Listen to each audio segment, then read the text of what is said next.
Selamat malam semuanya di mana saja berada seperti biasa. Pada malam hari ini pekerjaan Empu meraut sarung mandau Lutunggur nih belum jadi bekas rautannya, teman-teman bisa melihat semua. Jadi dalam beberapa hari ini mengerjakan mandau Lutunggur semua dijadikan, jadi nanti jadinya sekaligus eh, untuk saudaraku yang di luar daerah yang telah memesan, dan pada saat ini banyak yang menunggu. Tetap Empu meminta semoga bisa bersabar selalu, kalau agak terlambat sedikit Empu mohon maaf sekali gitu. Dan keadaan kami di kota Samarinda pada saat ini terus terang posisi hujan itu, dan beberapa hari ini banjir di mana-mana. Hampir semua sudut kota mengalami banjir. Ya, mudah-mudahan dalam beberapa hari keadaan bisa kembali normal dan baik sekali. Nah, itu jadi menanggapi juga beberapa pertanyaan dari saudara kita di konten masalah YouTube. Kalau nggak salah ada sekitar 2 pertanyaan, yaitu pertanyaan pertama, Empu bagaimana caranya merawat mandau? Nah, merawat mandau. Jadi merawat mandau itu kalau untuk bilahnya mungkin Empu tidak perlu kalau untuk sarungnya mungkin Empu tidak perlu cerita cara merawatnya, karena kita semua juga tahu bagaimana cara merawat sarungnya. Untuk di luar dia dilap, nggak dikasih apa-apa juga nggak ada masalah. Yang penting sarungnya jangan sampai terkena debu terlalu banyak, sebab kalau ada debu terlalu banyak takutnya dihinggapi oleh kuman-kuman yang bisa memakan ke kayu tersebut. Ya kalau bisa disemprot seperti baygon atau hal lainnya, ya paling enggak seminggu atau 2 minggu 1 kali, itu boleh jadi untuk perawatan sarung.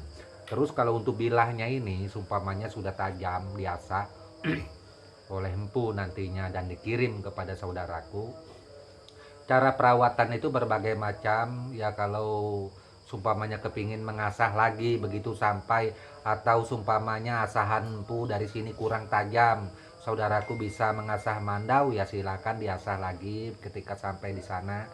Jadi cara merawatnya itu kita memakai paling enggak minyak makan ditaruh di kain, dibasahin kemudian dilap ke bilahnya ini. Jangan juga dia terlalu kebanyakan. Setelah dilap semua yang sudah rata, lap lagi sampai agak kelihatan kering dan masukkan ke dalam sarung mandau. Perawatan ini tidak ada jangka waktu berapa minggu dalam perawatan, tetapi kita bisa selalu melihat, mengecek, ya paling enggak 1 minggu sekali untuk melihat keadaan bilah mandau. Takutnya sampai dia berkarat, karena kalau bilah mandau sampai berkarat atau karatannya terlalu banyak, maka proses pembersihannya ini sangat sulit sekali. Terpaksa saudaraku akan mengasah bilah mandau tadi. Maka mengasah bilah mandau ini bukan memakan waktu yang sebentar, cukup lumayan lama. Paling enggak kalau orang yang mahir itu bisa sampai 1 jam 2 jam, bisa juga lebih untuk mengasah bilah mandau ini. Nah itu cara perawatan memakai minyak makan. Minyak makan seperti apa itu? Minyak makan bimoli atau minyak makan sawit boleh, atau kita memakai minyak slinger daripada mesin jahit, nah, itu juga boleh juga. Kalau enggak kita memakai minyak orang aring, minyak rambut orang aring boleh. Banyak minyak-minyak lainnya yang bisa kita pakai untuk pembersihan bilah mandau ini agar tetap terawat dengan baik dan bersih seperti itu. Nah jadi itu untuk menjawab atau bercerita untuk 2 request pertanyaan dari saudara kita. Sebenarnya hal ini sudah Empu ceritakan juga di konten sebelumnya. Nah ini ada pertanyaan baru dari saudara kita juga di konten YouTube Empu yang bertanya, Empu kepingin bertanya, orang zaman dulu membuat bilah mandau itu adakah yang memakai besi-besi sumpamanya kayak campuran aluminium, campuran tembaga, campuran kuningan, campuran emas, perak dan lain-lainnya dicampur sekaligus menjadi satu bilah mandau. Nah, ini juga pertanyaan yang cukup bagus dan Empu anggap unik sekali. Belum pernah ditanyakan hal yang seperti ini. Nah, jadi untuk menjawab ini sebenarnya terus terang saudaraku semua, untuk menjadi perhatian, kalau di dalam permandauan tradisi kita benua di zaman dulu, apabila membuat satu bilah mandau, dan itu sudah beberapa kali Empu ceritakan, yaitu dari bahan besi batu. Bahan besi batu ini didapat dari sungai, kadang di bukit-bukit, kadang di gunung, dan itu dikumpulkan menjadi satu, lalu dituang ke dalam semacam wadah. Nah, wadah di penempaan itu yang mengandung batu itu dibuang, terus yang mengandung partikel-partikel besi itu kemudian dikumpulkan menjadi satu. Lalulah ditempa dibuat bilah mandau. Dan proses pembuatan bilah mandau di zaman dulu itu cukup lama, memakan waktu, tidak bisa sebentar, bisa berbulan-bulan untuk menjadikan satu bilah mandau. Makanya itu hal semacam ini sudah lama tiada dan tidak dipakai. Pada saat ini orang-orang Dayak Benua cenderung membuat bilah mandau dari besi-besi yang mudah ditemui seperti besi per dan lain-lainnya yang mengandung baja bagus. Jadi untuk pembuatan bilah mandau di zaman dulu, terus terang kita tidak memakai campuran emas, tidak memakai campuran perak secara langsung, tidak memakai campuran tembaga secara langsung. Sumpamanya tembaga dituang, emas dituang, perak dituang gitu, dijadikan satu. Enggak seperti itu. Jadi kita membuat bilah mandau di zaman dulu, zaman orang yang terdahulu, yaitu leluhurnya kami dari Dayak Benua ini, ya seperti Empu cerita yang awal tadi, mengumpulkan batu-batu yang mengandung biji besinya di dalam. Jadi biji besi ini kandungannya itu dikumpulkan menjadi satu, entah partikel di dalamnya itu sumpamanya mengandung apa, kita juga kurang tahu.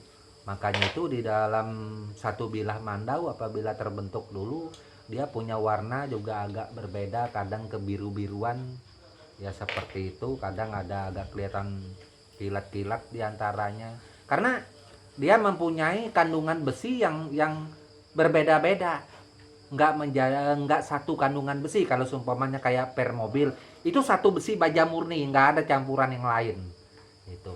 Dan yang kurang kekuatannya zaman dulu, besi-besi seperti ini kadang masih mengandung zat batunya di dalamnya, karena orang tua zaman dulu tidak secanggih sekarang memisahkan batu dengan besi, itu belumlah sempurna secara 100%, tapi kita tetap mengakui bahwa pekerjaan orang tua zaman dulu memang cukup luar biasa, dan kita sangat menghargai apa yang menjadi yang mereka lakukan, itu menjadi sesuatu hal yang kita pelajari dan kita banggakan hingga pada saat ini seperti itu. Meski pada saat ini kita sudah memakai bilah yang baru gitu. Nah, jadi itulah menjawab pertanyaan atau request dari saudaraku yang ada masalah percampuran besi ini. Jadi untuk mencampur besi yang seperti itu langsung emas, tembaga, perak, kita enggak gitu, enggak. Tapi di dalam partikel batu-batu tadi terus seumpama ada kandungan emasnya sedikit, seumpamanya ada kandungan peraknya sedikit, ya bisa-bisa saja terjadi, karena siapa yang tahu, yang nama juga mengumpulkan batu.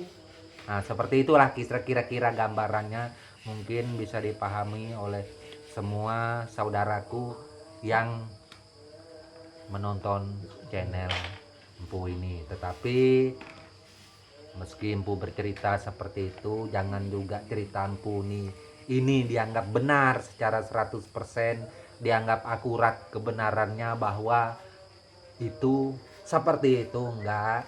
Saudaraku atau teman-temanku semua yang menonton channel Empu ini, silahkan pertanyakan kepada saudara-saudara kita lain yang mempunyai channel serupa tentang Mandau ini, terutama orang benua, mungkin saja mempunyai gambaran yang lebih akurat atau pas seperti itu. Kalau dari Empu cuman seperti itu.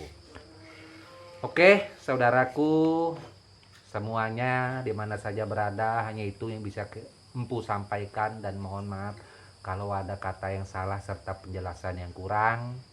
Seperti biasa, salam hormat untuk semua saudaraku yang berada di seluruh penjuru Kalimantan, mau itu di Kalimantan Timur, Kalimantan Selatan, Kalteng, Kalbar, bahkan saudaraku yang berada di Kalimantan Sono, negara Malaysia, serta saudaraku di luar Kalimantan, yaitu kita Indonesia. Salam hormat selalu dan tabe untuk kita semua. Salam budaya. Amin.